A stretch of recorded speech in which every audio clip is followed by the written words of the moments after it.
Yes. Ouch, no. All right, ladies and gentlemen, it's a little bit after 2 o'clock. Sorry, we're 2 minutes late getting started. Today is, this is the Kendall County Bernie Fair Oaks Transportation Study Committee. Appreciate y'all being here today. We've got 10 people, voting members here today, and we've got quite a bit of ground to cover. So we're going to go ahead and move on. Some opening remarks. I know that we've had a couple of requests for regular, sort of more stable or consistent access to Zoom meetings. And I had some consultations with our resident superstar committee member, Northern Hendricks, over here, who is doing the yeoman's duty. She's agreed to send out the day of the meeting the link and the password or access code to each Zoom meeting. And we're going to work out a few little logistics between the City of Bernie staff and Northern about how she gets that, and if there's some reason she can't do that, what the backup plan is. But please, if you want to join this meeting by Zoom in the future and you don't know where to go look at the Kendall County Bernie Fair Oaks Transportation website, and you will find the way to get us there. Other opening remarks this afternoon. I know Rich Sennett has asked for an opportunity to address some school district and transportation related comments. So Rich, we're going to give you the preference. Oh, so now? Unless you want to wait. No, I'll do it now. That's fine. Thanks. Well, it's good to be back after a couple of missed meetings. We've been very, very busy. We've had over 70 community presentations where we've probably spoken to close to 2,000 people in person, because it's important to educate the community on what it is that the school district is asking voters to approve. But, basically, I'll cover it from a 30,000-foot view. Our district has grown from 2010 to 2020. We grew from 6,600 students to 9,700 students. In the last year and a half, we've grown by 700 students, 900 over the last 2 years. Most of the growth in the previous decade, about 60 to 65%, occurred in the back half of that decade. And our demographer, which is based out of College Station, they work with most of the fast growth districts in the state of Texas. There are about 68 school districts out of over 1,000 that constitute 80% of the enrollment growth in Texas public schools. And they have projected that a decade from now, we will double in enrollment. Now, personally, I hope that doesn't happen, because the enormity of what we would have to do to deal with that is significant. But even their most conservative projection shows 70% growth in enrollment, and that assumes a slower rate of growth and also the addition of a private or charter school coming into the community.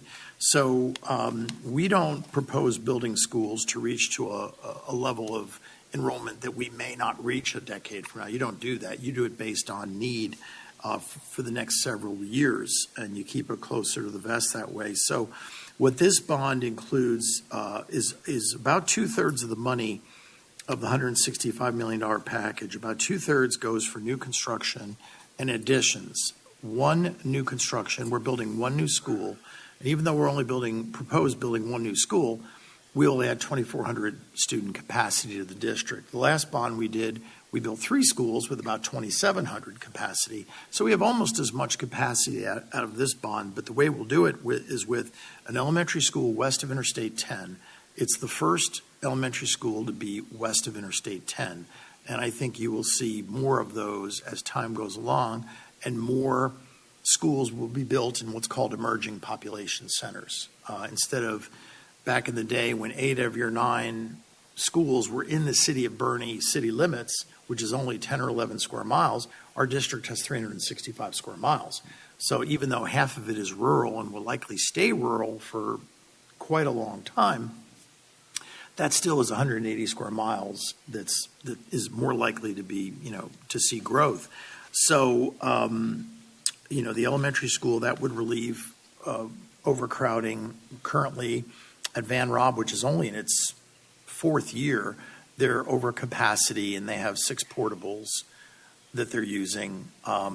Kendall Elementary has, I believe, 3 or 4 portables, and they're at capacity now. And Fair Oaks Ranch Elementary School will have 2 portables next year.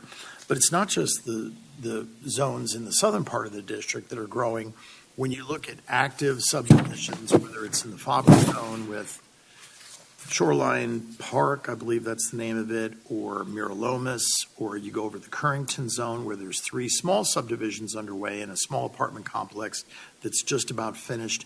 When you look at those zones, they're going to continue to grow. And then your Herf Elementary Zone, which is in Esperanza, started 3 years ago at 400 kids, half of capacity, but in 3 years, they've grown to 570. So they're gaining 55 to 60 kids per year with 2 very active subdivisions pumping homes in.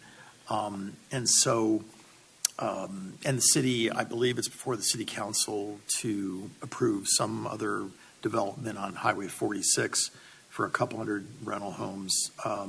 But we think within 4 years that school will be full. 5 years at the most, that school will be full. So when you look at, it's not just the south, it's throughout the district. So 1 elementary school in this bond, additions to all of our secondary campuses, with the exception of Voss. We're going to add additions on.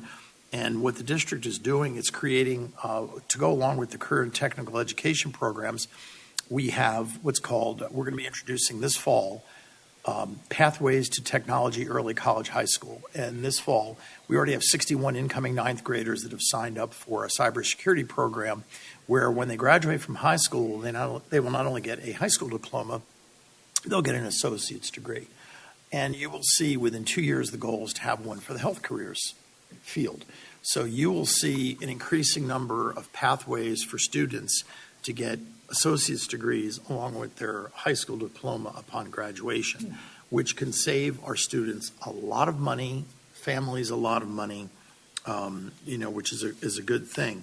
So, and the reason we don't really want to build a 3rd high school now is, number one, not just the cost, which is significant, it's the cost of running a comprehensive high school.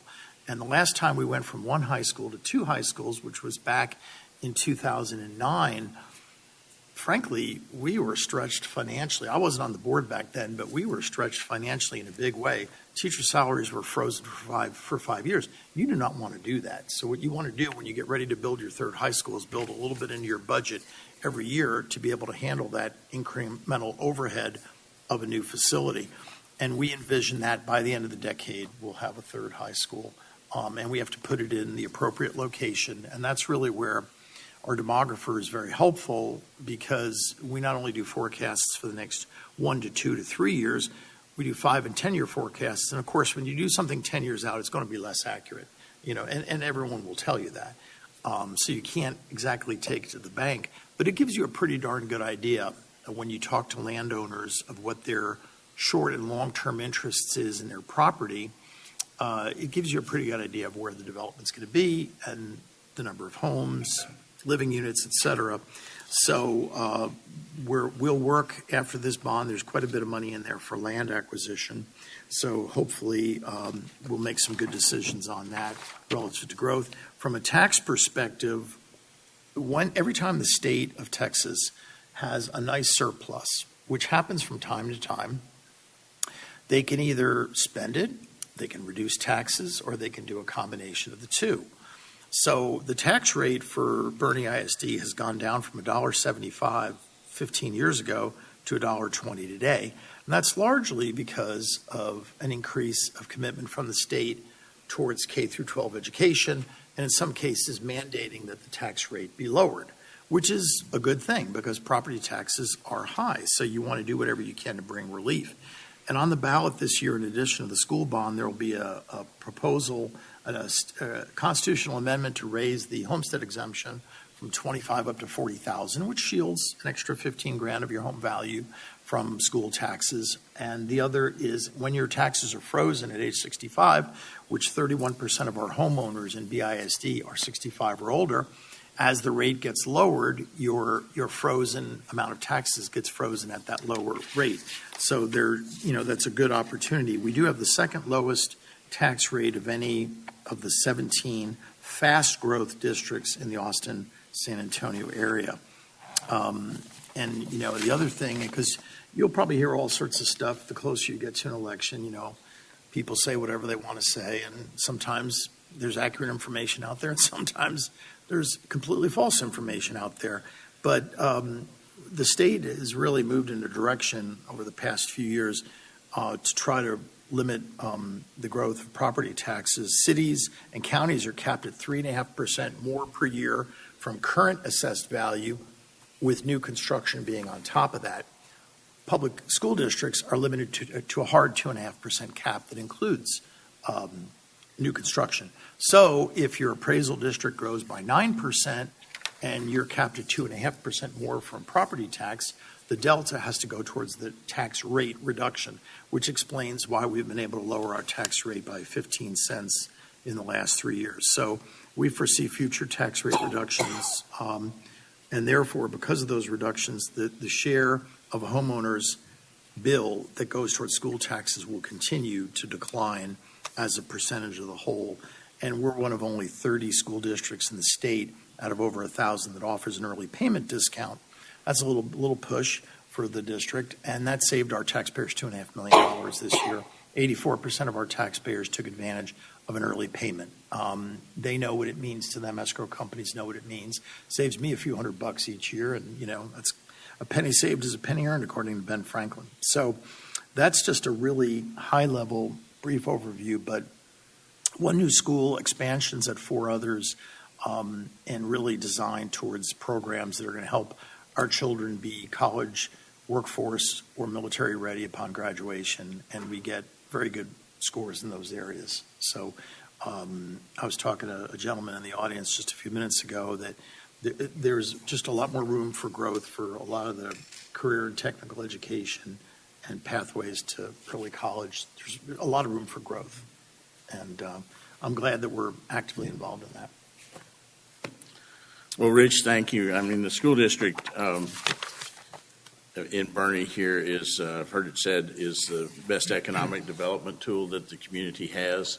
A lot of people come here because of the quality of the schools, and I think it's a direct reflection on the quality of the people who are leading that. You're one of those people that, to the extent that you've been there quite a few years, I think you made a significant difference, and appreciate your service, and I'm sure that Thank you. Your expertise and competence is a big contributor to the excellence in the school. Appreciate that. It really is an honor to serve. I mean, it's an honor to serve. And I can't think of a better way to spend a lot of my time than helping kids get a good education. That's the future. They're our future. So, well, on the other hand, Rich, you're making our congestion a lot worse. Okay, well, thank you. That's actually a great segue, because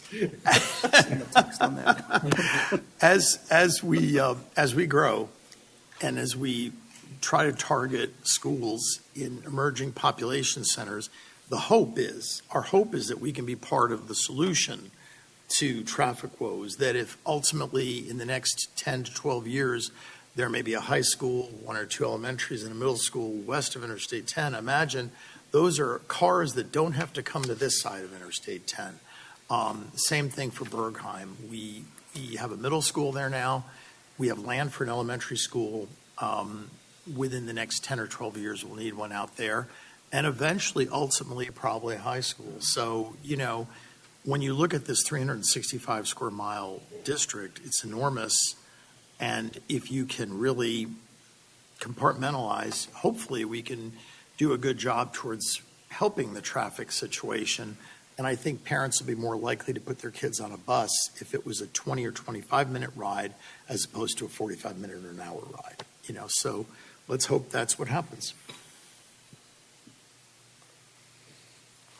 Northern, you got anything to add? Comments? Bitsy? No. Coming around? I just had one quick question for Rich. What was you said 70% growth in enrollment. Did you mention, what is the baseline today? We're at 10,400 right now. And, we have a gentleman in the audience who's a very good historian. That's Seth Mitchell. And he attended an event at Fair Oaks Elementary last week. And I asked the audience, I said, what happened on July 4th, 1976? Well, Seth is the only one that raised his hand. And he goes, it was the celebration of the 200th anniversary of the Declaration of Independence, bicentennial. I said, you're absolutely correct. What also happened in 1976 was our school district hit 1,000 students for the first time. So when my oldest child started elementary school at Fabra, when we had 2 elementary schools in 1992, we had more than tripled to 3,200.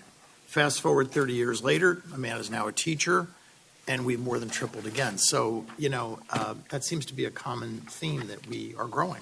So, we got to hold on to our values. So Amen. that's a whole other issue. Thank you. Good. I was going to ask a question, Rich. Bob brought it up. And we've done quite a bit of talking about congestion caused by the schools. Is there some way, like when y'all decide on a site and began to build a school, that you couldn't also, we could identify the congestion areas that are going to happen, the intersections, that the school would fund the improvement of the intersections that lead to the schools? Why couldn't that be part of your $160-something million bond issue? Well, we did that in Fair Oaks. I mean, the widening of the road on Dietz Elkhorn, the district paid for that, which ultimately is the taxpayer. So that kind of happens anyway. It happened out at Voss Middle School in Bergheim, where we spent $1.5 million on road widenings. We've got money in this bond for a second access point to Voss, because there's only one access point right now, which is not good. And as that school grows, we're going to need that second access point. The subcommittee that Bitsy led did a lot of work in looking at the map, all the planning units that comprise Bernie ISD. There's 86 planning units, and there's projections for student enrollment in each of those 86 units over the next decade. And what the committee did an excellent job at was taking a look at the growth patterns and saying, what can we do from a walking, bike path point of view to minimize traffic and maximize mobility to those schools? And I think a lot of those recommendations are in there. So, Well, the recommendations are there, but the school needs to do something to help. The connectivity is what we're talking about. well, sure, that's clear, but that's also the responsibility of the city and the Since the schools are county. causing the congestion, they should be part of solving the congestion problem. Of course, and so should the city and county. At one point, maybe John's talking about intersections that are remote to the school site. Schools were prohibited from spending school revenue or school taxes on properties that weren't school district properties. Is that still, they couldn't go 3 miles down the road and improve an intersection? No. It has to be on the school property Right. itself. Yeah, okay. Yeah, well, I'm talking about not necessarily on school property. Well, and I Yeah. don't think they can do that by state law. But because then what you're doing is you're causing congestion that we've got to solve because of what you're doing. John, show me what governmental entity in this area has focused more on growth and dealing with growth than the school district. Really? What's the county done? The city has done some.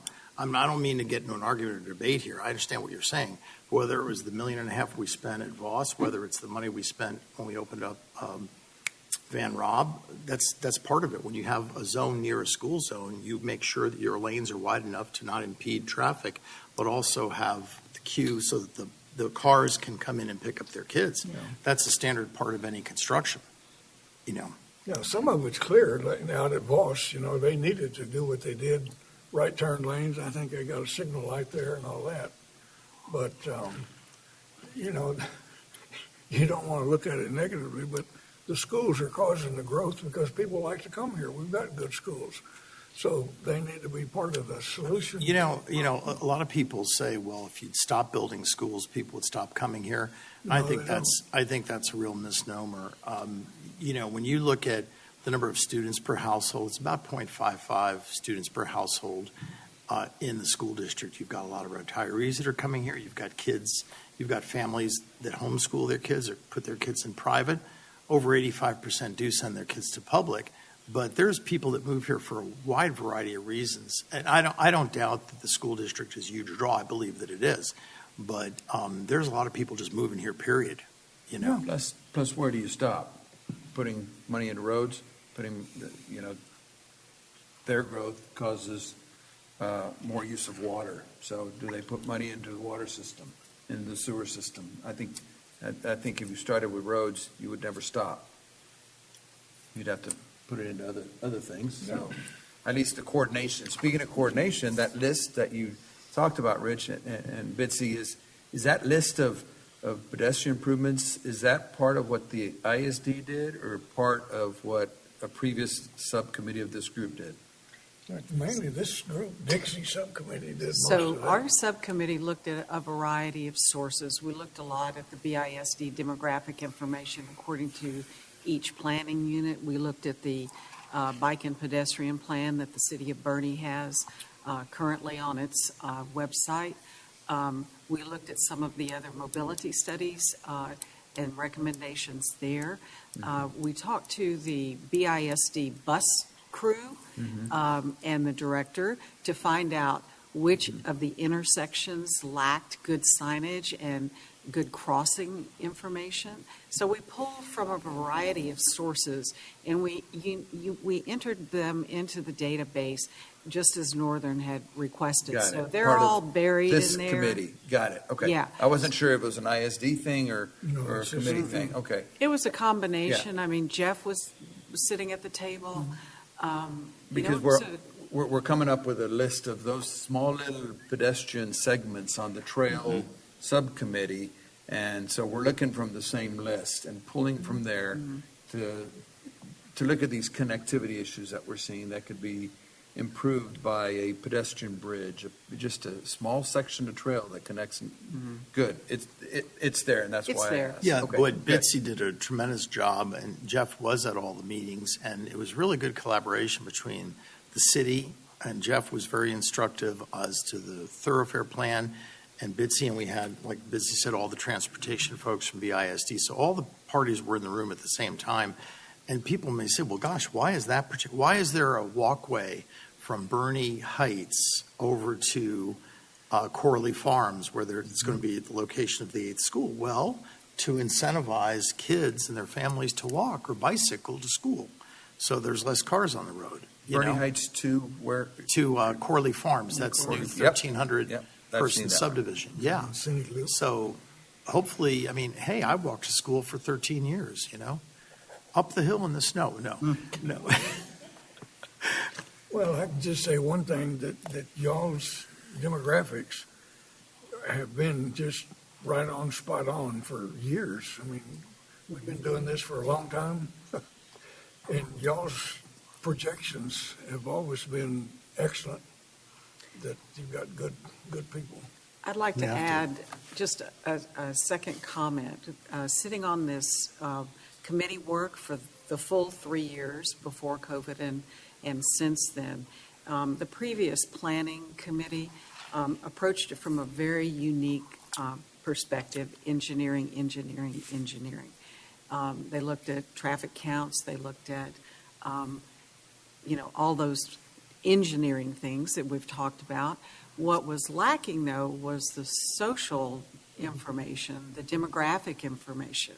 There was no perspective taken originally with that planning group to look at the growth in the community from the perspective that BISD has in terms of putting feet on the ground, talking to landowners, trying to understand where the development's coming in, where the need is drawn because the homes are going in. The needs aren't happening because the school goes in first. So I think from my perspective, that added a deeper element of planning that I felt personally we needed in this committee, so we would understand where things are going to change. I can't blame the Go ahead. school district for growth. The growth is to be blamed for growth, and of course, obviously, we can't assess impact fees as a county, so there's no way to get get those additional costs paid for, those enhancements paid for by the actual developments that are driving this increase in population and demand on the infrastructure. So I don't know. I think it's unfair to say just because the school's doing such a great job that it's their fault. It's a whole conundrum of factors. I withdraw my comment. You see what you started? Yeah. So I would comment is, again, new schools might not be in the city limits, but the city of Bernie is part of our UDC, and we really increased our traffic impact assessment. So anyone who gets a building permit in the city of Bernie, whether it's a brand new school or a little bitty retail center or one house, has to do a traffic impact assessment and have to study the intersections. And you have to mitigate for any increases or problems you do to your intersections. That's part of your building permit process. And the county can't do that. Yes, correct. Continuing on with opening comments, Bobby, Steve, Rankin, Mr. Louie. I'm going to reserve mine for later if I can remember what they are. Let's move on to approval of the minutes of March the 15th. We had a little snafu in getting those into my hot little hands. I apologize for the quality of the prints, but you should have two sets of minutes at your place, one for April the 5th and one for March the 15th.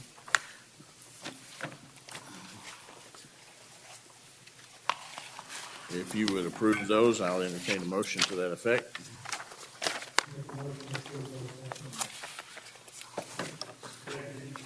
Motion been made and seconded that we approve the minutes of March 15th and April the 5th. Can I have a quick point of clarification? You may. I see. Never mind. It was just one of the minutes includes a early version of the policy recommendations in the back. That just had a bunch of edits on it. Okay. And so that's all right. Any objection to adoption? Approval? Hearing none, they're approved. Okay, first opportunity for public comment.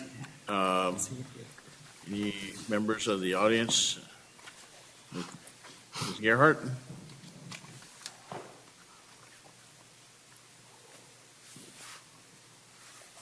I don't have anything prepared, but I've really been thinking about this, and I appreciate everybody, all of us that have come, on the committee members who've committed their time to coming every 2 weeks for years, and those of us that come pretty much on a regular basis.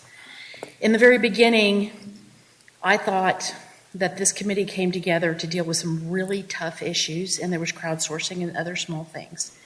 But it seems like the really tough issues, by just making them policy instead of making a decision on them, even though the end goal, there might not be the power of this committee to make the decision, but to definitely represent the citizens that you're here to represent.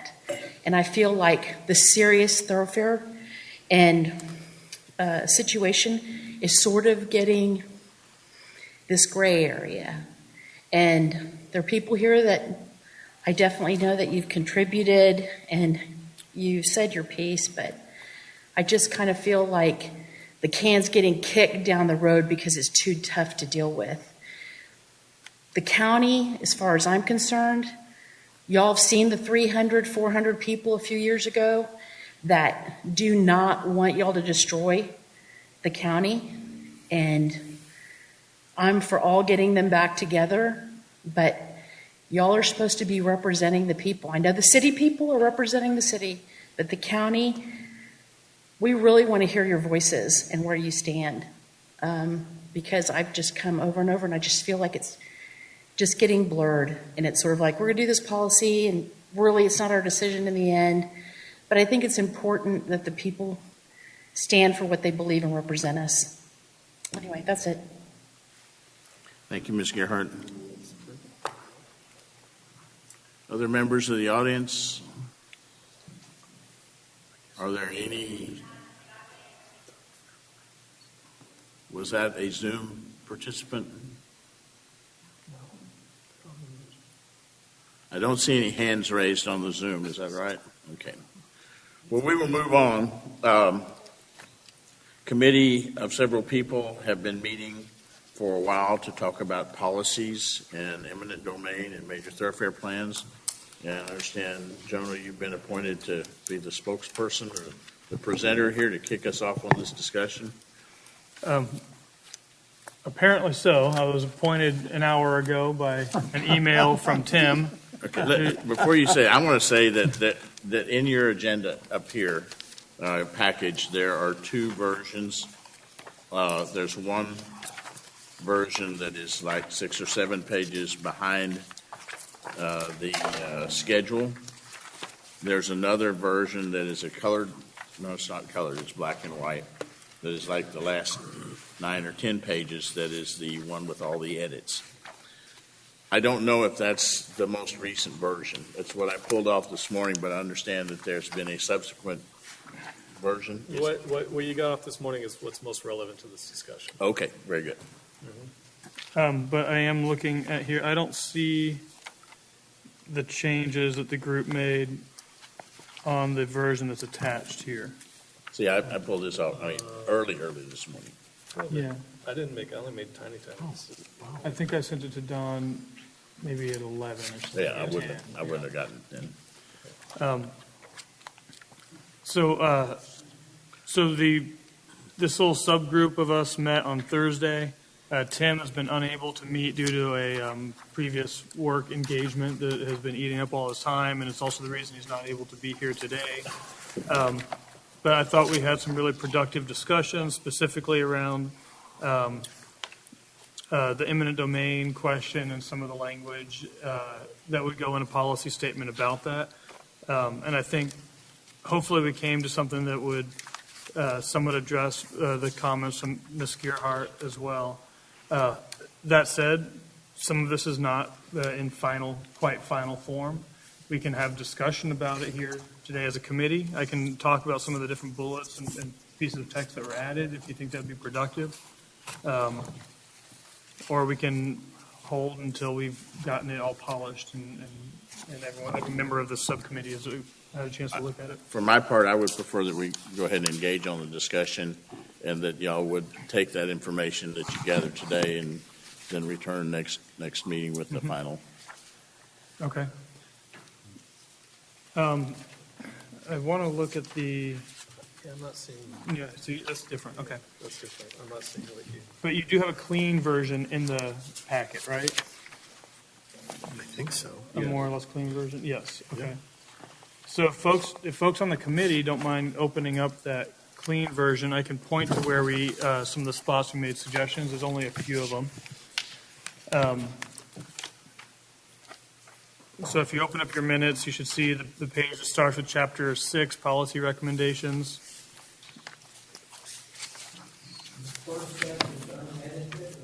The set that is unedited. So just 2 pages in to the document.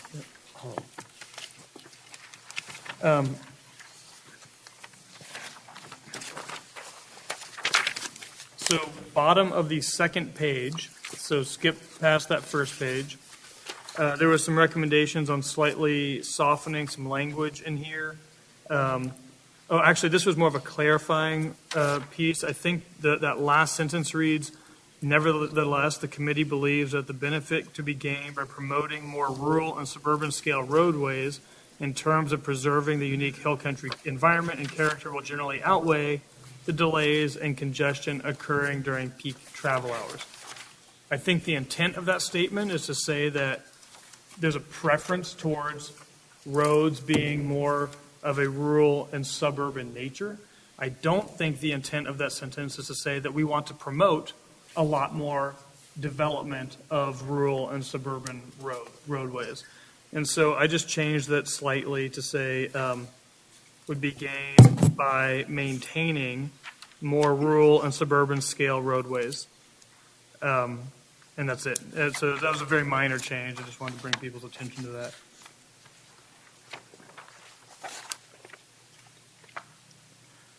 that. On the next page, the second paragraph from the top. What page are you on now, 3? Oh, yeah, there are numbers. Okay, yeah, page 3. Okay. It says, to be clear, However, the committee also acknowledges that additional this is where we wanted to soften the language. It said, the way it reads now is that additional and in many cases wider roads will be necessary. We wanted to change that to, in some cases, parts of certain roadways may need to be widened to accommodate, but we did not feel that it was appropriate for us to say, in many cases, it absolutely will be necessary, especially given the committee's focus on wide nodes, narrow roads policy. Read your. So the way mine reads is, to be clear, however, the committee also acknowledges that additional and in some cases parts of certain roads may need to be widened to accommodate, and it goes on, to accommodate the increased level of traffic that's clearly coming.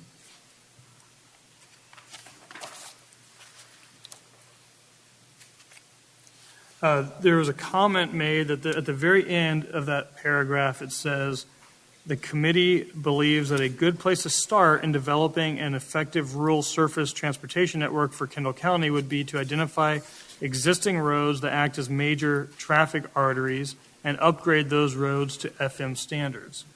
It occurred to some of us that FM standards require quite a larger right-of-way than other roads, and so the implication of acquiring a large amount of right-of-way, I think we need to carefully discuss that before we put that as a widespread policy statement.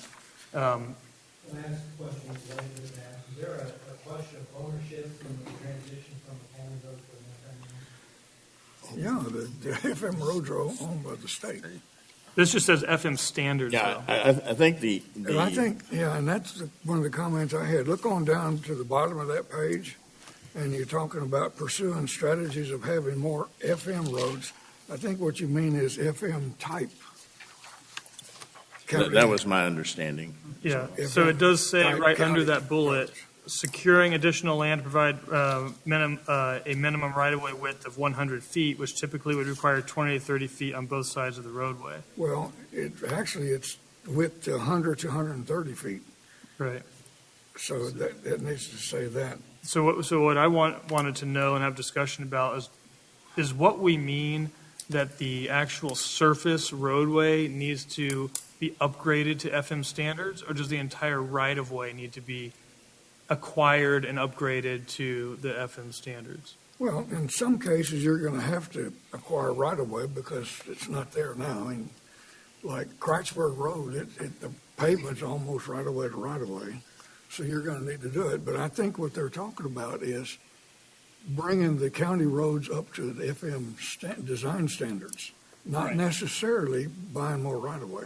Right, the road itself. Yeah. The geometric standards, though, apply to the right-of-way standards. Yeah. I mean, you got to be a certain distance from right-of-way in some cases, so when you're talking about the roadway, you're talking about the right-of-way as well. Yeah. Yeah, I mean, I would imagine that there's probably standards about the width of the road and how much shoulder there is and how much, what kind of curves you can take. I would imagine there's specifics about the road. Well, they're doing that right now. Y'all are upgrading your design requirements right now. Yeah, I mean, the extra width of right-of-way that exists between the edge of the roadway and the right-of-way line is used for a variety of purposes. Some a place for, acceleration and deceleration lanes, the wider nodes mechanism. It's also there for back slopes. A lot of our current roadways that function as arterials or major thoroughfares don't have the vertical or horizontal alignments or curvatures that are necessary. So in order to get those, you have to either cut deeper or fill deeper, and you got to backfill on or cut into adjacent private property. And that extra width is, usually accommodated within a 100-foot right-of-way. Now, that doesn't mean that that extra width is developed and that we would need to acquire it permanently, I guess, John. Although we'd need at least a temporary easement to. You'd have to have a temporary easement to do that. Yeah. The other part I would add too is drainage. I mean, anytime you're building a new road and FM-style road has bar ditches. Right. And those ditches need to come, and I would make sure we put a comment too, that TxDOT's design requirements for drainage are horrible. We need to ignore those. They designed FM roads to like a 5-year storm. So, Point of order, what I'm looking at and what we're talking about is different than what the audience is seeing. This is the corrected version over there. Yeah, I'm reading through the changes that were added when we met in the group last week. The second document. Yeah, so I see it is being shared. Who's displaying that? Is that you are? Can you get to the? Did I send you a copy of it, Northern? Okay. There you go. That's it. That's what. You've got. Ben is going to forward you the one that has the track changes that shows you the new edits that were made as well. Yeah, I'll do it right now. Yeah. So Thank you, Gary. just my thought is that I think from the community at large, nobody would have any concern about upgrading the surfaces of our roads to be better to meet, better design standards.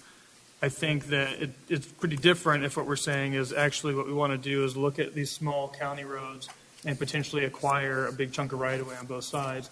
Roads like Upper Cibolo Creek Road or Kreisberg Road, is that something that would be supported by the people who live out there?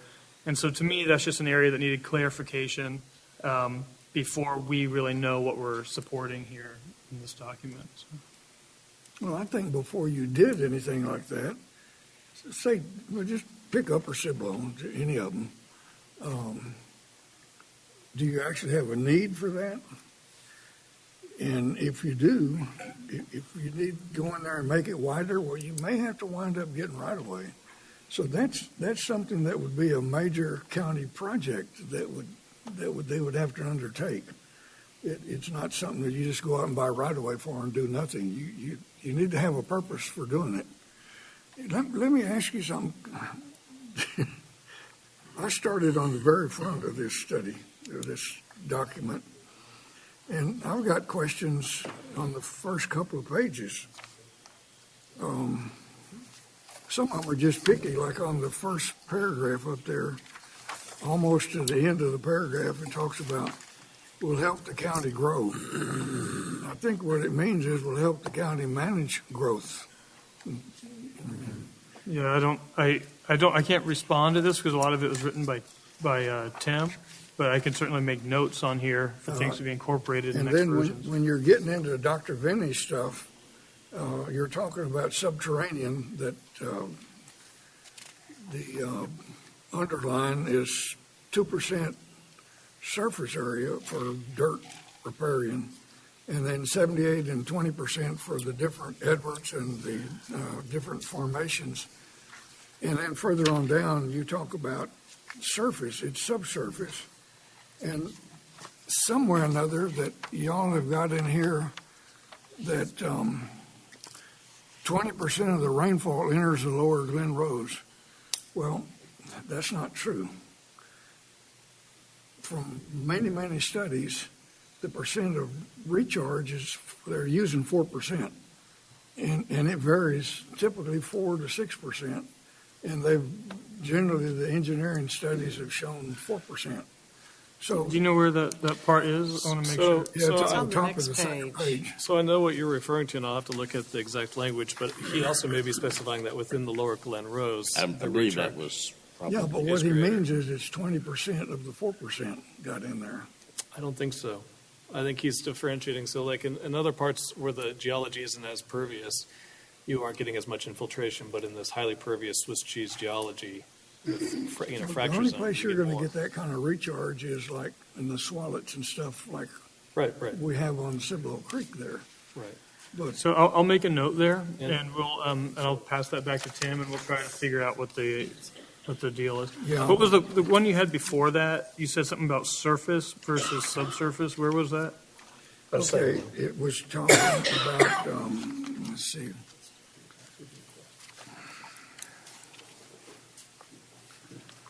Oh, it talked about surface area, and it's subsurface actually. In one place, you're talking about I'll just make a note to look for where it says surface. One place it said subterranean, and the other place it said surface, and they're both talking about the same thing. And then, yeah, check, Ben, you can look, I've got the wet rock study that shows all that. I'm familiar with it, yep.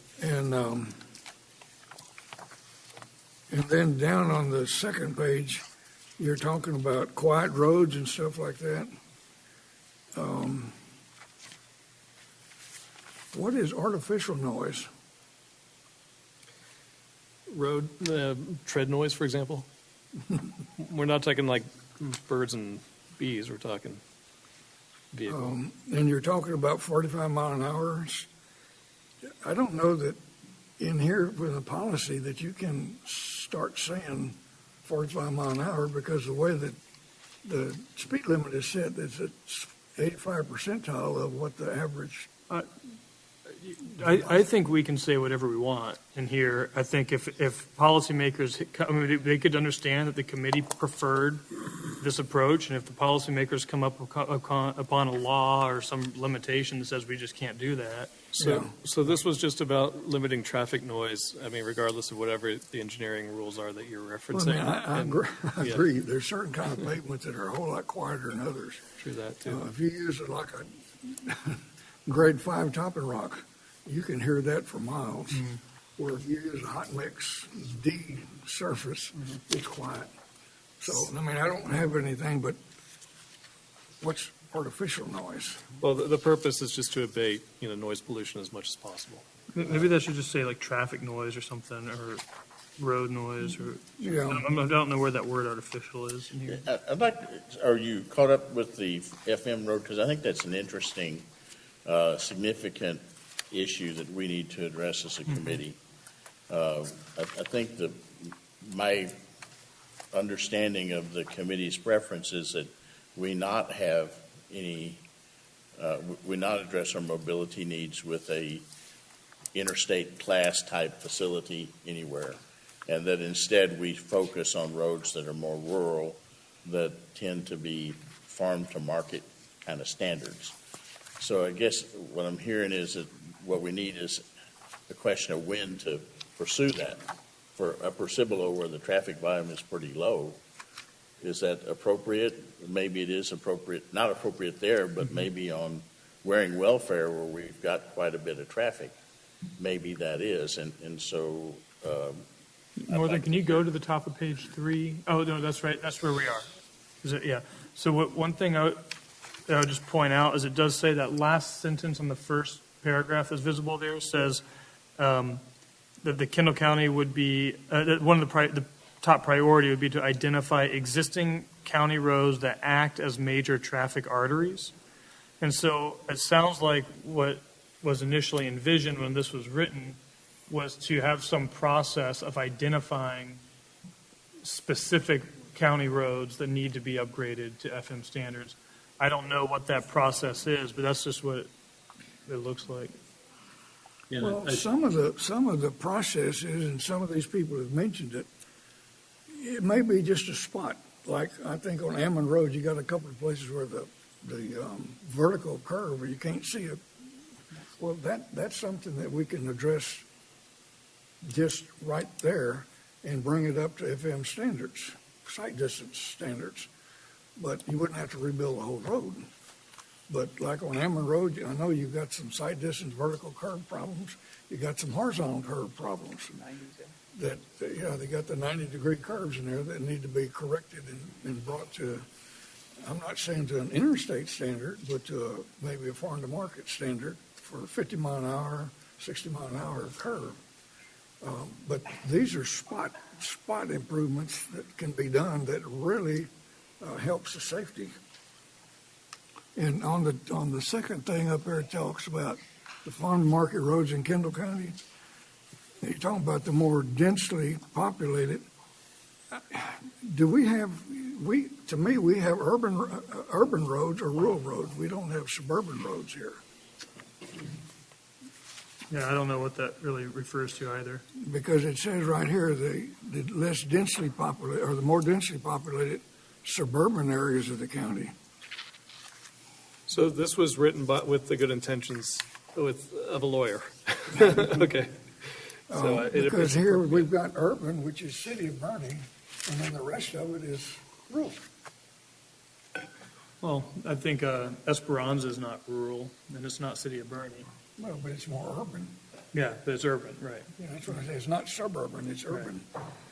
I've gone through here and I got all kind of, So what I wonder is, could we put something in there at the end of that first paragraph that says, upgrade those roads to FM standards, and I don't know, add something about, not necessarily including right-of-way or expansion of right-of-way should be selected or should be done only in selective areas where it's necessary for the roadway, or something where it's more limiting, and that what we're not saying is that every single road that we identify needs to all of a sudden go from a 40-foot to 130-foot right-of-way. well, really what you're talking about is upgrading the existing roads. The vertical and horizontal alignments is really what you're after. Now, in a horizontal alignment, it may be requiring right-of-way, like the right angle turns. But I think what you're really after is getting the roadway itself, the pavement itself, more or less to FM standards, horizontally and vertically, and not necessarily right-of-way. Yeah, like getting the safety of the road and the materials and the rest of it, the drainage and all of that stuff. Yeah. Now, there may be, like, for instance, let's go back to Ammon Road. Getting rid of that vertical where you can't see over the hill. Well, when you make that big cut in there, you may need to buy a little bit right away because it's going to encroach on the private property. But I think what you're really after there is a horizontal and vertical alignments, the driving. So would there be any heartburn amongst members of the committee if I can go home and try to wordsmith it with Tim or something, but just if we added a line that said something along to the effect of the emphasis should be on the alignments, the noise, and stuff like that, and safety, not necessarily something like acquisition of a bunch of right away. I mean, I've got scans and stuff. I'd sit down with you and go over if you want to. I would love to if I didn't have kids and a full-time job. John, is there a way that you can copy your comments and either get them to me and I can get them to the committee? I mean, you could give us that and we can try to. If we can just get a copy of it. Sit down with you and go through here and say why, like up in here, talk about rideability. In addition to design grades, you need to add end alignments. FM roads are generally in da-da-da. And then down here, safer, therefore provide a safer travel surface that facilitates higher speed and all that. Yeah, because I don't type. And sometimes I have a hard time writing, even if I start shaking so bad. But I've got comments on this whole thing. I appreciate that you're able to take time to read through it carefully, and we should definitely make an effort to incorporate your comments. Either we should get a copy. I don't know that I'm going to be able to physically make that meeting. My schedule is really being here today is always. What meeting you're talking about? A meeting where you and I sit down during the next week or two. I can sit down. Maybe you guys. I hear you. I can sit down with Tim if he ever gets time. Yeah. I've talked back and forth with him. Mr. Chairman, I have a concern that I've seen 3 versions now, and I just want to see the final version. I've read the 2 that were sent. Now there's another version. My initial comments is that a lot of this is overreaching, and we're just diving more deep into the woods and throwing stuff out there we get criticized for, whether it's FM or SH, or whether it's Comfort or Fair Oaks. There's some things that do concern me with Fair Oaks. I mean, now you're talking about night sky ordinance and the dark sky ordinance, and can we just have one version so we can review it and provide comment? That'd be a good idea. Well, I think we have that. What you have here is something I pulled off this morning, but there's been an upgrade to that version since I pulled it off at 9 o'clock or 8:30, whatever time it was. So I think what it best we do is let Jonah continue going through, kind of highlighting the areas that they changed, and then we will distribute to everybody the most recent version of the subcommittee's work. And Bobby, the version that is in this document, that is the clean one, is the one that we're talking about changes to. So that everyone should have had a chance to look at that one. Did. But the subcommittee met on Thursday and said, you know what, we want to make some changes to it, because this one was largely And written that's by the colorful one. No, the colorful one, I don't know what is going on with that Red, one. it was red, green, and blue. That was an earlier heavily edited one from iterations back. And I That's didn't the know one which I would ones were going to ignore. be approved either, so I, We're not going to approve any of these today, but we need committee input on the major points that are being raised here. So Jonah, one of the conversations that John and I had that I think is worth repeating is that maybe the most specific recommendations may be best said in a more generic format. In other words, don't prescribe a remedy to a problem, but rather describe the problem that needs to be taken into consideration, such as if you bisect the property owner's land, that property owner has access to that land, not a prescription about how that access looks, but either it's relocated, or if it's a bridge, it's a bridge. If it's a land, if it's a tunnel, it's a tunnel. If it's a retail center, it's a retail center. But it's not prescribed by this document, that this document is more a broader stroke, identifying the problem, not the solution. I do just want to clarify for the members here that I suddenly find myself at the point of this spear, and this is someone else's document. I attended a meeting, and we had some conversations about it, and all of a sudden I'm presenting it. So I just want to make sure that suddenly I'm not the owner of this document. Question for either one of you, Chair or yourself, Jonah, is we had worked on other policy advisory recommendations. Are these supposed to be all of them? I had that same question as I went through it. I believe this is. Okay, because you left, and I'm okay I'm a big boy if we leave the ones I wrote out, but I thought it was important to us to tell the powers that be to have some type of transportation funding advocacy group or effort, and that's not in here. And then also some of the definition of multimodal connectivity and what is multimodal. What is connectivity? And that was one that we wrote and we approved of, and that's not in here, so. I never got the impression that this was the entire document. I thought it was just that's why I very, asked. very much Is a this piece of the it. entire? Okay, Is got it. that, I think Don can answer this question for us if we let him. Well, okay, I'm going to give you my answer. If they got left out, that's Because fine. I'm not worried about being at the tip of the spear. It's just, you All get used to it. This was the original origin of this document that we're talking about today was my frustration. I sat down and wrote something out that y'all may remember. I put it out here and said, okay, guys, we got to start someplace. Here's a straw man. Start shooting. And we shot at it a little bit, and then we got distracted with some other things. And I think mostly eminent domain. And then Tim said, well, he had a strong position on eminent domain and how it related to major thoroughfares. And he said, well, we'll do a subcommittee, and we're going to get all of that worked out. And great, come on back to us. And I think that committee then is the work that this document substantially represents. And I, like you, Bobby, was thinking they were going to take all of the policy discussions that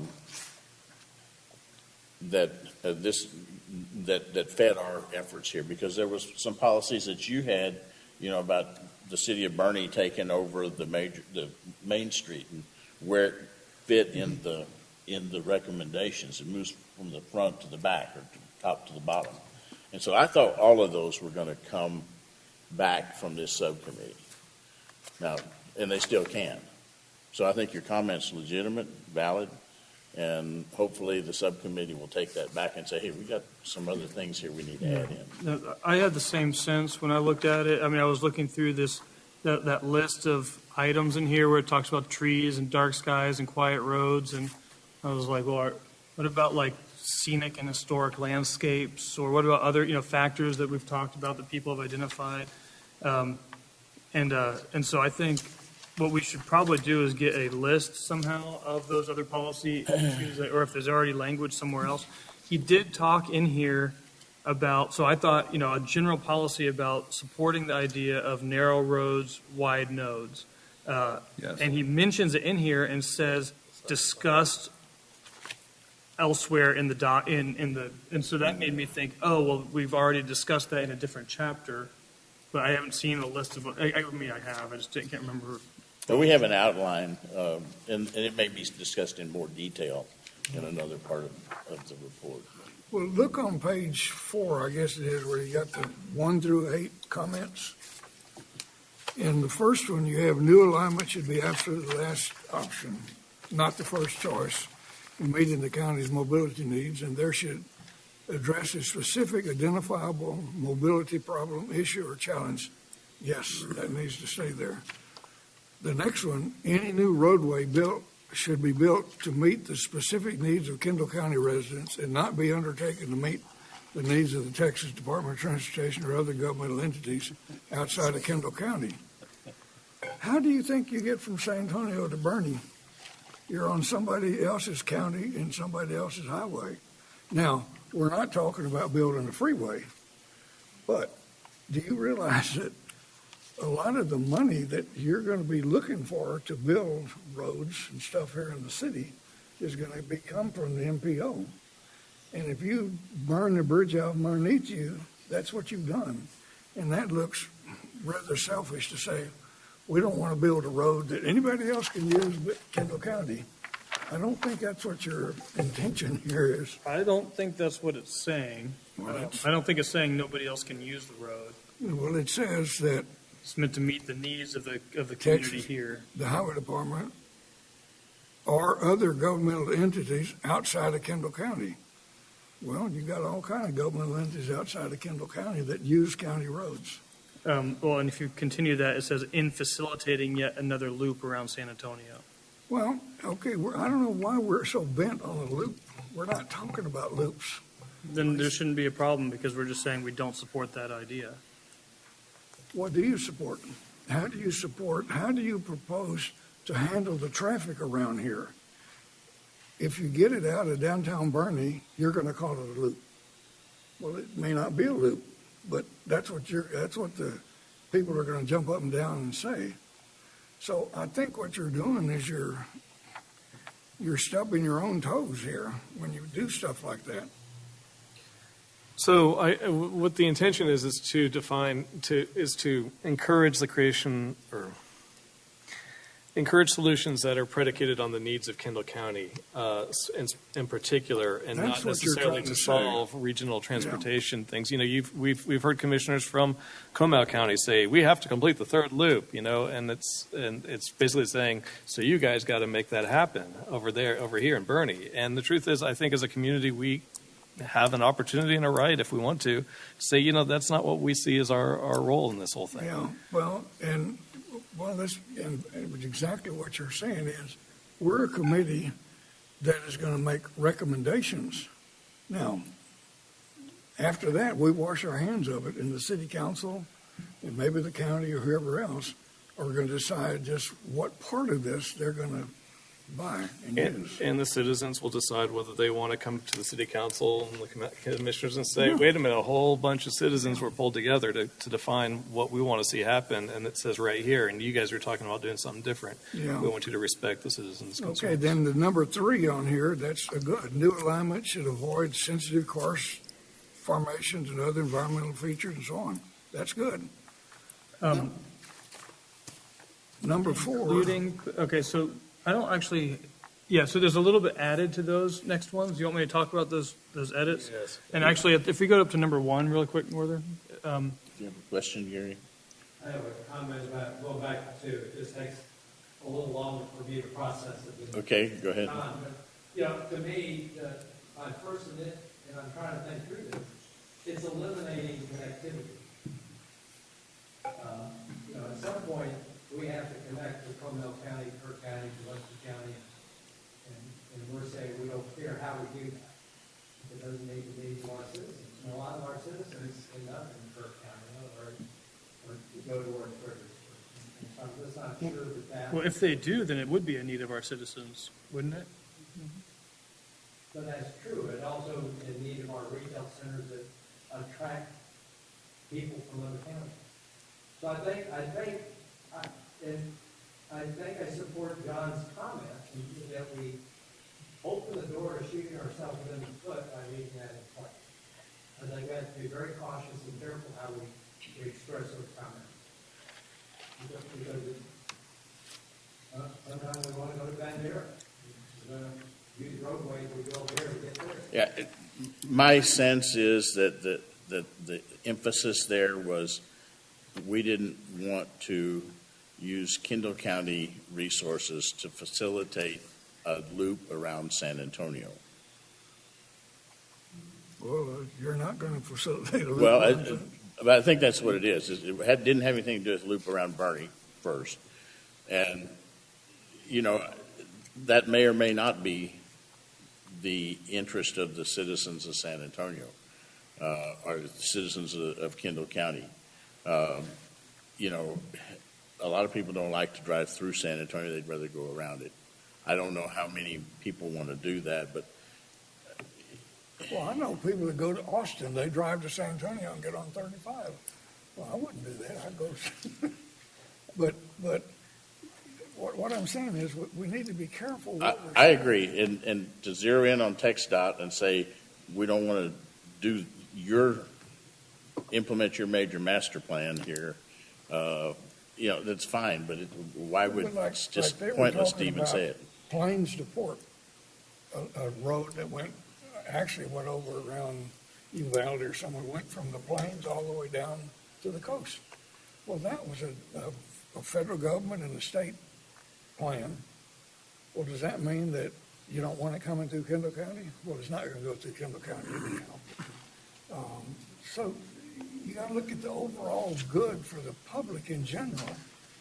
And yes, there's times it's going to hurt you here, but it's going to benefit the public as a whole, which is what we want to look at. So I think part of the concern that I've heard is that as a somewhat rural neighbor to an extremely fast-growing metropolitan area, there's going to be a whole lot of good for the greater number of people that we're shouldering because there's opportunity to build roads and use this rural county as a bunch of little small town folks who are trying to stand up against this giant metropolitan area. And so I think that's part of what that is voicing, is that there's concern. I know what they're getting at, but you can't just pull in all your skirts and say, we don't want anything outside. Because, one of the things they're talking about is going from Seguin to New Braunfels and then coming across 473 up here and going on over to Kerrville and on out. Well, that's not necessarily going to help our circulation, but it's going to help the country. So, you can't say we don't want anybody coming in our county. But on the other hand, I think most of the roads we're going to be talking about are going to be local. They're going to benefit us locally for internal circulation. John, I've sat here and listened to this, and it's a replay of the gateway to me. Yeah. I don't think we need to stumble over this wording. What in the world is going on? Our county judge, I attended the meeting where he sat on a stage across from the TxDOT staff who was presenting Gateway and said at one point, I'm interested in solving Kendall County's transportation woes. I'm not interested in solving San Antonio's. And that's essentially the sentiment in this sentence, that we are connected to all these other places. Of course we are. We already are. But as a community, we're going to start with what do we need here? What do we see as our problems and our congestion points and our needs, and then integrate that as we see fit, as it just unrolls. And other decision makers can overrule us, but as the voice of just the people getting together, I don't think we want TxDOT telling us what the right answers are. We're trying to tell them what the needs are. Well, that's what they told us. Remember when the county told them, take all your lines off the maps?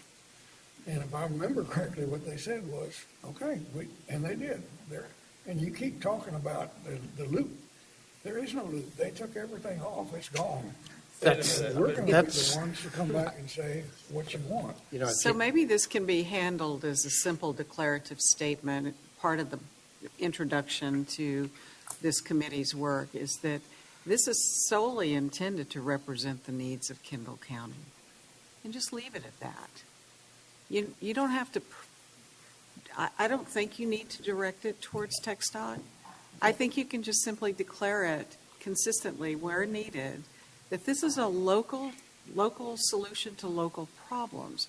And our plan itself doesn't invite a large-scale project at all. We're talking about using existing roads, making our intersections more, friendly and fast-paced, and improving the micromobility pedestrians and bikes. So I think this argument just continues to bog this committee down. And I think what we've presented is the alternative to what TxDOT gave us. And it doesn't really invite an adulterated version that works for the region. So I think it would be easily handled by a simple positive declarative statement. This is a local solution for local problems, and leave it at that. This is all kind of a moot point. We all go everywhere. Not everything can be done in Kendall County. So I'm listening to the arguments and I'm going, okay, let's just stop this. Yeah. This needs to just go away and be redirected, as a declaration of what our plan is intended to be. I do think that there's a take out the specifics and shorten it. Just to meet the specific needs. Kendall County residents will not be undertaken to meet the needs of any other entity outside of Kendall County. Just take it away and say any new roadway should be built to meet the specific needs of Kendall County. Yeah. Stop. Without any Period. That way you're not. Yeah, I never could figure out what the loop around Bernie, how it would help San Antonio. Okay, so can we move on? Yeah, Can you believe I'm saying this? May we move forward with some other discussions? I have 3 brothers. So I'm looking. Lucky you. I'm looking at the bulk of the men on this committee, and I'm saying, well, let's not go there. Let's just stop right now. I'm sorry. No, the next point I want to make. You go, girl. On your item 4, it says all owners of any property or parcel that are considered as possible options for new alignment should be advised and all that. Okay, we need to back up and figure out how do you go about this to start with. Well, first of all, you've got to determine that there's a need. Do we have a need to go from here to there? We've got a mobility problem. There's no connection, or there's a congestion, or whatever. Well, John, all of these bullets, or these enumerated things, are intended to give advice about how a major thoroughfare plan is developed. It's not what we do every single place, or what the city of Bernie does, or what the county does. Up there it says when gaps in roadways in the major thoroughfare plan aren't filled, then these are guidelines that you should use. So it's not in there clear. Okay, and so that's the limited number of times when these suggestions, as I understand it, are being proposed to be used. Well, but what I'm saying is you can't go out and tell people we might take your property when you don't even know where you're going to start with. So first you got to have a need, and then you need to do a little study and come up with, well, it looks like it may be from here to there, and you do a study corridor, and you notify all those people in the study corridor. You send out 1,000 postcards or however many let them know that, hey, this area is being considered for a possible new roadway. And then through the public hearing process, you work through that. So they're never caught off guard. I mean, they always know what's going on. So that when you actually get down to the final alignment and the final public hearing, it's all been open the whole time. Everybody's known what you're going to do. Well, you described the process, John, in a perfect world, and I think the recent past has shown that everybody doesn't know what's going on, and this will help ensure that people understand the thoroughfare planning process, because part of the policy statements are included in here to help educate people in the community about things that are important, not only to them, but to decision makers. And so as we highlight things in here, there are concerns that have been brought up by the citizens who we represent. And so I don't think describing the process in any more detail or a great level of detail is really necessary. For example, if we put in here, and we've stressed in the policy statement that we believe the county ought to have a plan, major mobility plan. Well, that will kick off an entirely different process that will help us define requirements and needs. And then based on that, we follow the processes and procedures and policies, depending on what entity controls it. So I'm kind of But what I'm saying opinion that is, we've covered the big picture, and in some cases down into the details of what we've heard from the community. yeah, but what I'm saying is, you don't go telling people that we're going to take your property when you don't even know where you're going to start with. You Well, need that's to- why we were requesting it. We put a plan together for the county. That's why we're talking about the thoroughfare plan for the city, That's right? that's where that comes from. Exactly. Those two plans will help tell people where we're going to try to go in the future, and then we can get into process details guided by the policies that we And it's recommend. all through public hearing process. It's not done in secret at all. I got that. So. And then on the next one, you're talking about splitting properties. You keep saying you're talking, just be clear, I didn't write these, but which one is that? Well, that was Number 6. The other one Okay. was number 4. Number 5, I say, is good. Okay, and keep in mind that the numbers on the, up there changed because we had one that was inserted, but you can go Okay, ahead. it's number 6 up there. Yeah. Well, no, number 6 is still number 6. No. There's an additional, so number 5 is number 6. Number 5 is all owners by, okay. Are you referring to the portion that says to the greatest extent possible? Is that what you want to talk about? The greatest, yeah. Okay. Okay, there, in there, we've got a deal that looks like, and I think we ought to leave these comments out with the appropriate screening and stuff. But it talks about, it's like the Hardberger land bridge. Okay, it says if you split the property, you should make some arrangement where they can get from side to side. But you don't want to put in there that you need to be an elevated structure. Because I sat down just right quick and did a deal and said, okay, if we were to put an elevated structure across somebody's property so they can get from side to side, well, you're not going to put an equipment pass, you're going to put a bridge. If it's a bridge, and I just said here, okay, I'm looking at just 3 lanes, just minimum, which is good, 3 lanes are good. But that would require a 140-foot bridge. It would require about 1,540 feet of embankment, and then it would require about 240 foot of right-of-way. Well, you've destroyed everything you tried to save doing that. It'd be better to go ahead and just build a regular street on grade. And I know they were worrying about the cattle and all getting back and forth. Well, the deer and all the possums and all that, they come in my yard all the time. They don't have any problem going down the streets. But what I'm saying is, if you put this You know into that the cattle policy- can't, I mean, deer and possums and raccoons don't have problems with fences and roads. They can get around, but moving cattle from one side of your ranch to the other is a different type of problem. It's different. Yeah. But do you understand, when you put it in as a policy, you need to put it in there that they can have access one way or another. But let them figure it out later. If you put that it's going to be an elevated bridge, you're talking about multi-millions of dollars. You know, this just says, it says in here, should be considered. It says these options of an elevated roadway and all this stuff should be considered. So I don't know what the problem is. If you'd prefer that they not consider it or that we take it out, I'm okay with that. But to me, it's very loose language. It's just that Tim wrote, just throwing in some other options for Yeah. people.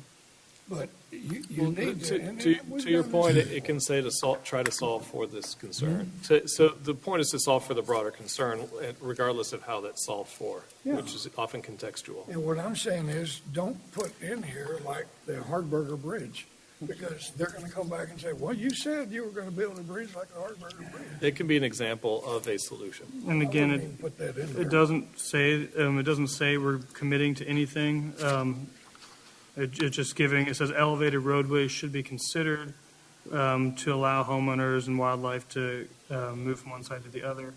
I don't have a dog in that fight. If you just want to cut that out, it's fine with me. But I think, to me, I just don't see the problem since it just says should be considered Well, in a. in a case like, and what we were talking about was the drought property there, which is Adler Road extension. If that ever happened, as far as I'm concerned, it ought to be a control of access, no access whatsoever through there, and you wouldn't have that problem. Right. So the cattle on one side would not be able to get back to the other side. Well, it all depends. How many acres are you leaving over here? Yeah. So it's about 200 on one side and. And there's- we- I hate to do this because I have great respect for both of you. Yeah, we need to be careful that John, we're not setting policy that we're going to sting. We're not setting policy here. This is language that addresses some policies. If we're going to go through these and go through line by line and resolve these, we're not going to get through by Christmas. And so what I'd like to do, a lot of your comments I share, John. Some of them I disagree with, but we can't resolve each one of them as we go. Yeah. We're just not going to get there if we do that. We have a committee that's been set up to give us a recommendation, and we're going to go through that a few times, and then at some point we're going to have to vote up and down on this. So I'm going to ask the committee to consider finding a way to bring John into the process, into your subcommittee process, and do your best to resolve things. And if you have issues where you just have a disagreement, Yeah. I mean, then put down both places and, both perspectives, and we'll vote on each one of those. But, I thought for some reason this might happen today. I was and so my opening comments were going to be that I was in a meeting last week in which I said, don't look for any major, new, bold transportation recommendations to come out of this committee.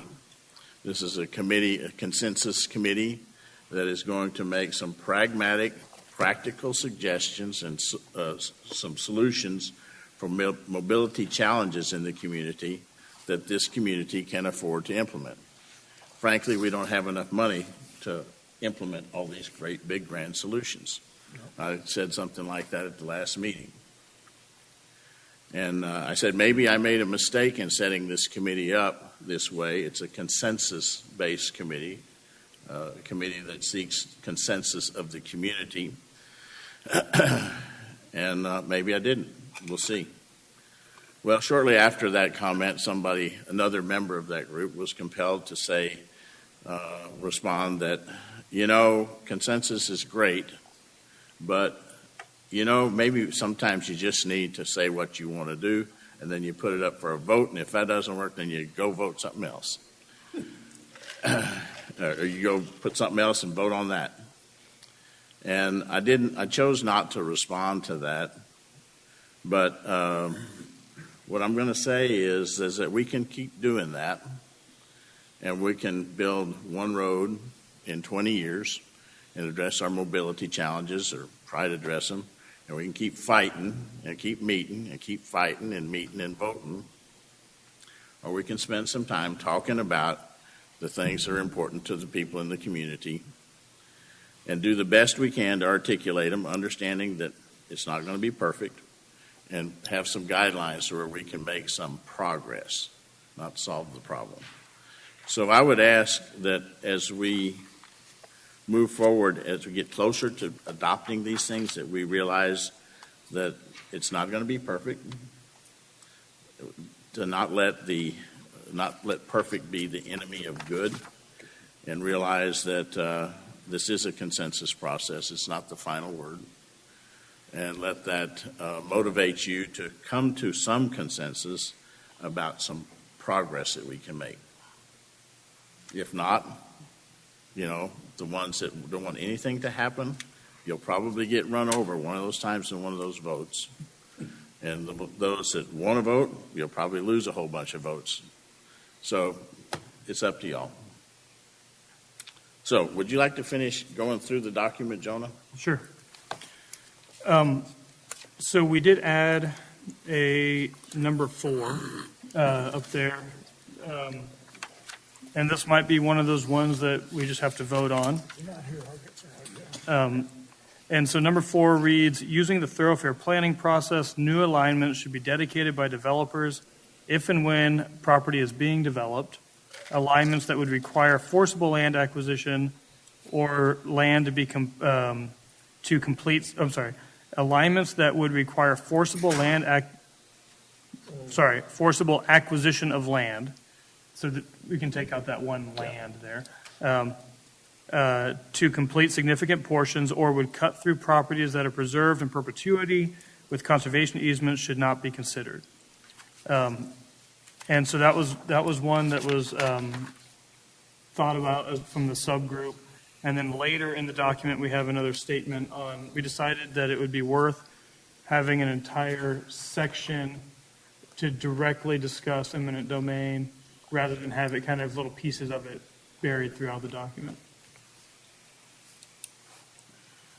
And I don't know that I need to read that out loud, but I can. First time many of us have seen. Yeah, okay. I'm happy to read it out loud. It says, the committee recognizes that policymakers and transportation planners are tasked with making complex and difficult decisions that require weighing many competing factors. As a committee tasked with representing the viewpoints of the citizens, it's important that we represent the perspective of the citizens, obviously.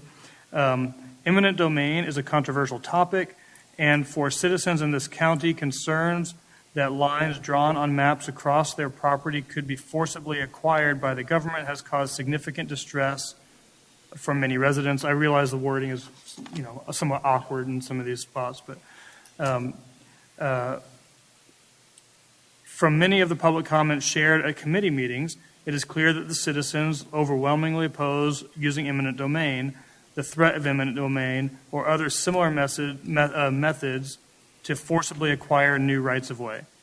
The city and county have other less heavy-handed tools at their disposal, such as focusing on intersection improvements, optimizing existing infrastructure, and thoroughfare planning process for addressing transportation problems in the community. While the committee does not support forcible methods of land acquisition for new roadways, it's used for modestly expanding existing transportation infrastructure or for connecting otherwise completed road segments through a very small connection of property. I put in there around 100 yards. We didn't really have a definition of that. While undesirable may be more tolerated by the community. And so that's... So to translate that, that's like, so if you were to say we have a thoroughfare and most of this plan and most of a roadway is built, but there's just a remaining section that might require some use of eminent domain. that perhaps that's when that trigger would go into effect, allowing that. And I think here it just says that would be more tolerated by the community over a gateway-style loop causing major disruptions to landowners around the whole county. So those are the eminent domain thoughts that I think were added. There was one last piece that was while we're talking about eminent domain that I can just add in. If you scroll down, Northern, at the bottom of the major thoroughfare plan, right there. Basically, here it's just talking about the major thoroughfare planning process, and this was just to clarify that this process does not require the use of eminent domain or other forms of forcible land acquisition, and the committee supports this as the primary avenue that new roads should be constructed. And basically up there, it's just talking about the thoroughfare planning process and how that works. Okay, the committee supports this. What is this? I'm sorry, it's the major thoroughfare planning process, or the thoroughfare planning process. That's what's being discussed in these paragraphs here. Maybe that needs to be clarified. Yeah. It had its own topical heading originally. If you scroll up a little bit more, you'll see it right there. Okay. I also had a question too, whenever we want to look at that, but we mentioned the three municipalities, but Comfort is not mentioned, and I don't know if that's an omission or it needs to be an addition.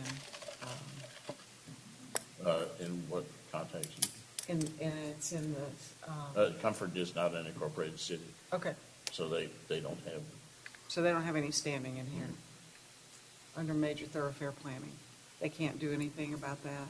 No, unless the county does one. The county doesn't have a major thoroughfare plan. Okay. All right, thank you. Yeah, but I think we're also, on that committee, we were, I think, leaning toward the county should have a major thoroughfare plan. However, we feel that the citizens might be more accepting and comfortable with it if they know that the line through their property means if and when it's developed, not eminent domain triggered. Right now, all of this stuff is, the thoroughfare plan is for the developers to do it. It's not proposed to eminent domain and the city or somebody build it. It's all Well, that's, volunteer. I'm not sure that's 100% correct, John. I think there are places where, at least in the past, some of the major thoroughfares have gone through established neighborhoods. And I'm more concerned about portions of the major thoroughfare traversing established neighborhoods than I am conservation easements. Because I think, conservation easement, I just don't think we can just say forever. I think there may be compelling reasons to consider that. I don't think we should just say they're completely off limits. I think we should avoid them where possible.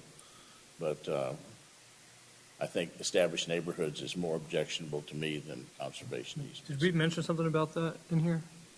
About what? Established neighborhoods? No, you didn't. Okay, you're bringing that up. I'm Okay. bringing that up. Yeah, that would be least desirable. What? That would be least Yeah, desirable. I agree. And that was part of TxDOT's problem. They were going through development areas. That was a very sorry plan. well, So- again, yeah, go ahead. Well, I just wanted to bring up, so the subcommittee met without Tim there. Obviously, Tim has strong opinions about eminent domain that he's made clear in this meeting. And so, we sent this draft to him.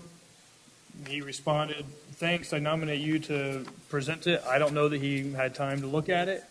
I imagine I would have gotten more out of his email had he had time to look at it. But So we're going to cut his salary in half, I'll tell you that.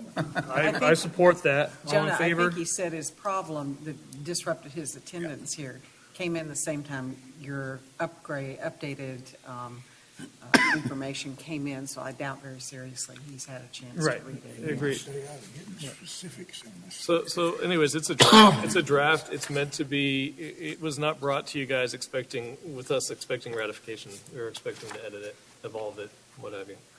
And try to seek a consensus outcome as best possible.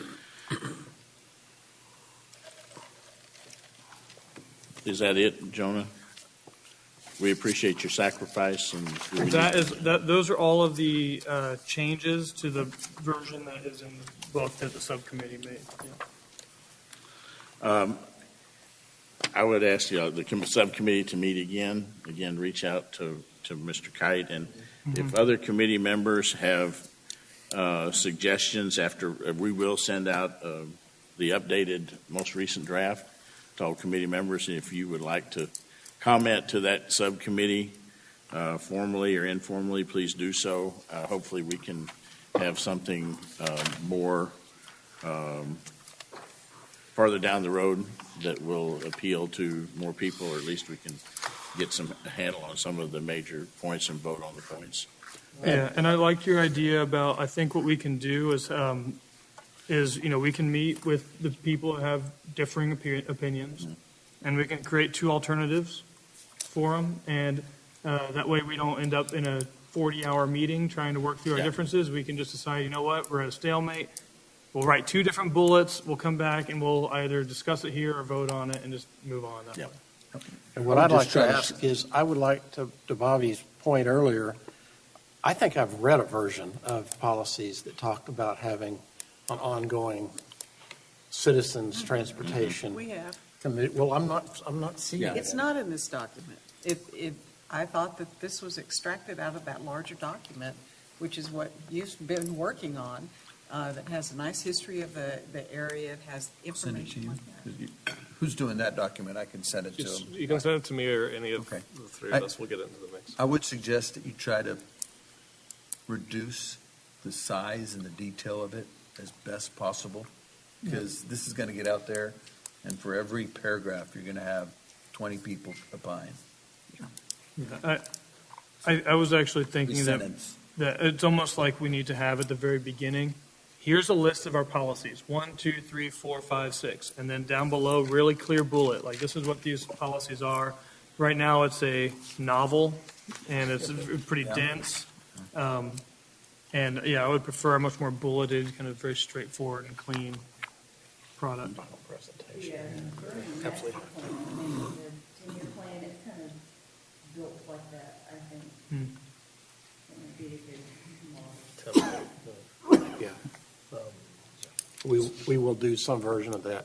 We have to. We couldn't go to our sponsoring government entities with 100 pages. Yeah. Can't do that. Shoot us. Yeah. And that Don't just read it. exactly, and that reiterates the fear that I brought up about my concern about having to put language with every project, because having something buried in dense text somewhere else in a policy statement is going to be missed by everybody, and so We have one page for each project, and that's all we can afford. It's perfect what we've got. That format is perfect. We might maybe add a little line or two of some missing information. But we don't need 2 pages for a project, we need 1. sure. All right, I think we're going to pass. One quick thing, if I may, do we put some identifier on each upgraded version so we know which one's most recent? What we can do is incorporate the changes that were brought up today, and send a draft out to everybody, and then maybe next week, maybe next Wednesday or someday next week, we can try to find a time when there's a space available here, and anybody who wants to come can. Otherwise, you can make changes in Word and recommend changes. I really just shouldn't be the person being the main compiler. I've got way too much going on. Gosh, it's a nightmare. Will it come to us through Northern?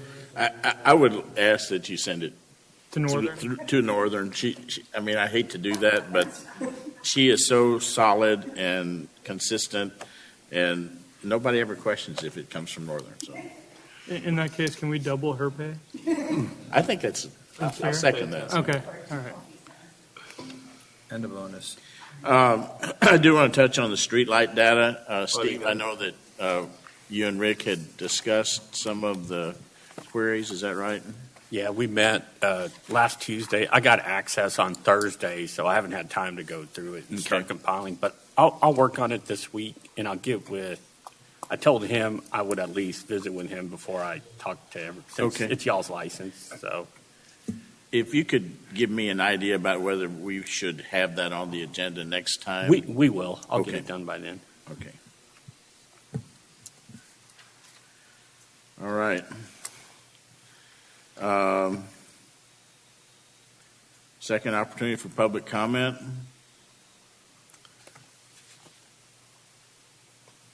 Mrs. Rudd, how are you today?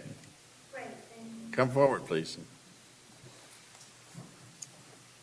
Is the reason that the school also doesn't call it swimming pool crazy that I told him because it requires. Excuse me, Dr. Rudd. I Oh, came to wait, start I'm- here, Doctor. Thank you. I'm actually retired, but thank you. I appreciate the hard work of the committee. Obviously, I can see how difficult your job is, and I do not want to underrate that at all. I appreciate everyone and your years of work you've been at this. One small point today, after listening to the meeting, I do want to bring this up. There was something I wasn't aware of. I saw it on the screen. Mention of converting county roads to FM standards. There are going to be some very serious safety issues, and this has potential for huge impact on these residents on these some of these roads. I'm not familiar with all of them. I'm only familiar with the one that I live on. For one thing, the FM standard is much wider. In some areas, you're going to be cutting right in front of people's homes, cutting their yards in half. You're going to have a higher speed of 50 miles per hour. People are going to drive faster than that. I've talked to people on 474 who I've just met as friends. They said at night people are going 70. They're afraid to get their mail. During the day, they're going 70. I've been out there trying to do some volunteer work, and it can be terrifying. And these have to be considered because this could be devastating to some of these residents, almost as badly as having a plow come through their house. I mean, really, I don't want any new greenfield roads, by the way. I'm on board. I'm not saying that you shouldn't use existing roads, but this has to be considered. For example, let's take Kreuzberg. Once you go past Cave Without a Name, I showed you all my video presentation on cardboard. You are going into River Mountain Ranch. That is a very, very residential area. And I'm sure that other county roads that I'm not even aware of have the same thing. Highly residential, a lot of driveways, kids play in the front yard, you have dogs running, bus stops, and it gets quite difficult. We're going to have to look very closely at any of these proposals and really go out there and inspect every square foot. Like, I invited someone to come out to Kreuzberg with me and look at it at night. And I'm not just showing favor to my road because I care. I do care, but I also care about other people in other areas. Someone's going to have to go out there during the day and at night and look at every square foot of road, every house, every driveway, and see exactly what that's going to involve. Because if you were to do that where I live, it would be very, very impactful, and you'd have a lot of people their land would be ruined. They wouldn't be able to let their kids play in the front. It would be almost like living on a small freeway. And they chose to live out there because they don't want to live on 474 or on any other major metro area. And that's what I just want to point out. Please look very carefully at that because people do go faster than the posted speed limit. And I already told you how dangerous Kreuzberg is. I still have those posters if you want me to bring them back. All right. Thank you. Thank you. Ms. McCarthy?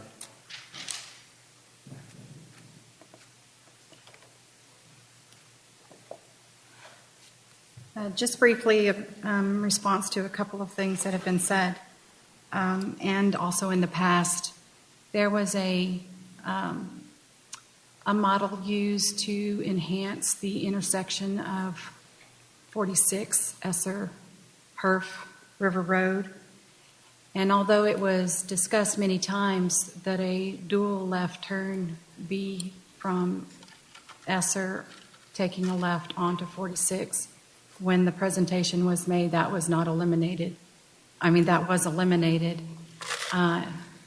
There was a small comment that it just wouldn't work because there wasn't room or it would be too tight of a turn, when in fact the turn onto Main Street is much tighter with much less room, and trucks do it all the time. So I believe that that needs to be enhanced one more time, a third strike at it, to make sure that that happens.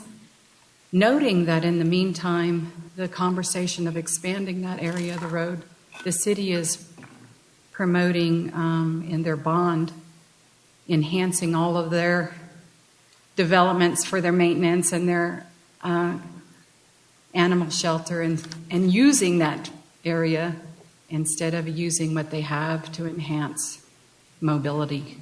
I think we have conflicting viewpoints in that regard. A comment was made about artificial noise.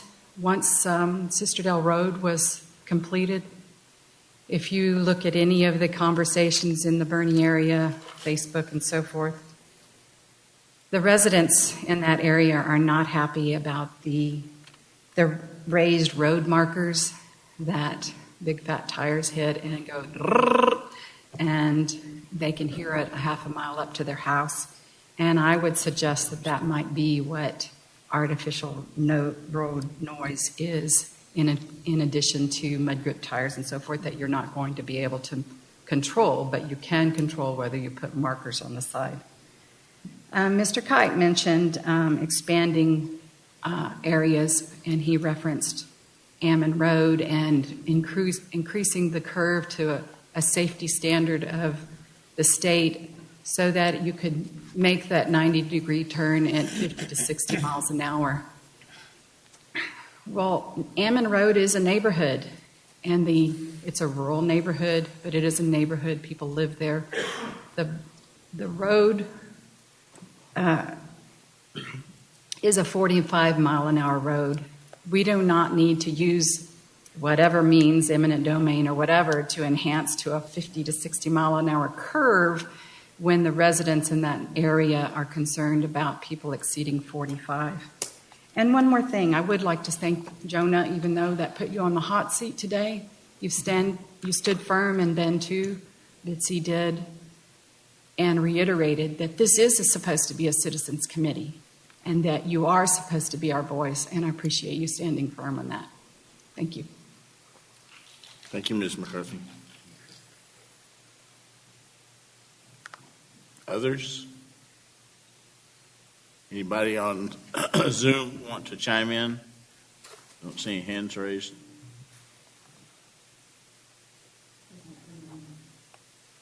Is that you? That's me, that's putting that up there. This is an upcoming meeting before our next meeting. Here in Bernie. Right here. May 2nd, 6 p.m. The next round of tip for Ammon coming up Monday, May 2nd. Yeah. At Quintassi. I'm not really sure exactly what they go over there, and their site doesn't have any more information than this yet. But Very good. Closing comments? Thank